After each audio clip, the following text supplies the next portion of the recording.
Olá, sejam bem-vindos a mais um vídeo. Meu nome é Carlos, sou fisioterapeuta e professor de Química. Hoje a gente vai conversar sobre o comportamento físico dos gases. Então, os gases, o que eles basicamente são?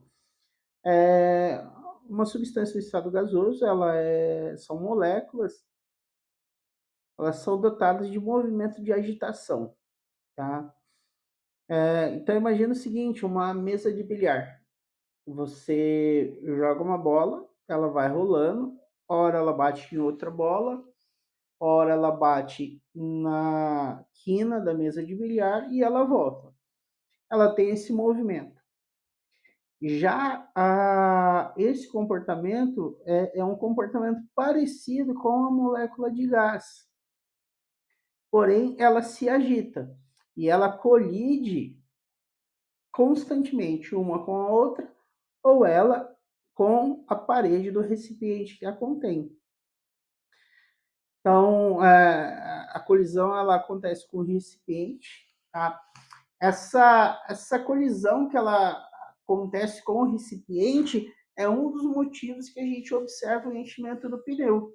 Então, quando você vai calibrar o pneu da sua bicicleta ou do carro, você colocou o bico calibrador lá, ele começou a colocar uma quantidade de ar dentro do pneu. Aquela quantidade de ar entrou, vai batendo na câmara de ar e vai expandindo a câmara de ar. A tal ponto que foi colocado um nível X, um volume X de gás ali dentro do pneu, e teve condições de manter aquele pneu inflado, cheio, né, por um determinado período.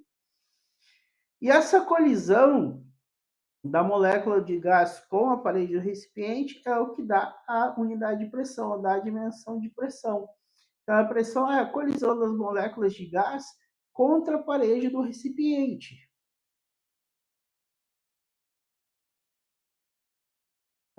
No gás, diferente da mesa de bilhar, lá do jogo de bilhar, as moléculas elas não cessam o movimento, ou seja, elas não param.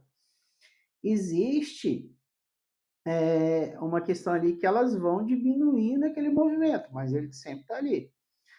Como que diminui esse movimento? Porque esse movimento está associado ao nível de energia.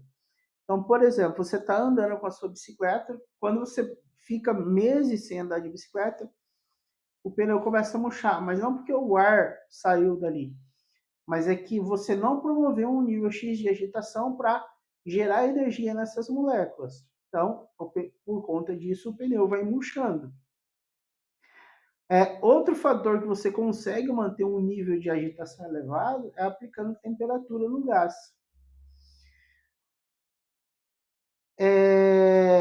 No comportamento dos gases, no estudo dos gases, a gente tem algumas grandezas que a gente chama de variáveis de estado. Variáveis de estado são grandezas que descrevem o gás, ou descrevem o comportamento do gás. Então, essas variáveis de estado são pressão, temperatura e volume, nessa sequência. P de pressão, T de temperatura e V de volume. E esses valores eles descrevem como o gás está, qual que é a condição desse gás no sistema. Esse sistema pode ser o pneu, uma garrafa de refrigerante, mas daí já é outra questão que entra a questão de dissolução dos gases. Então, a temperatura, como eu falei há pouco, ela favorece a excitação das moléculas.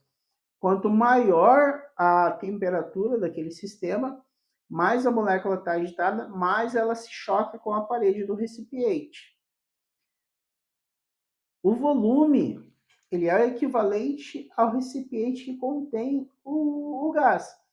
O gás ele tem essa característica de adotar o volume e o formato do recipiente que eu contei.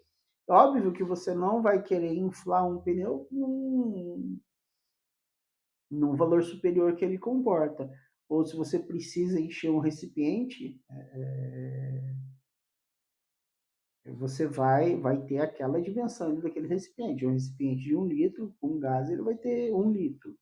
Tá? Agora aqui eu vou deixar uma curiosidade para vocês. Vocês sabem qual que é a diferença entre gás e vapor? Se você sabe, deixe aí nos comentários. E isso é um assunto lá para o próximo vídeo que eu vou trazer para vocês, tá certo? Então por hoje terminamos aqui. Um grande abraço e até o próximo vídeo.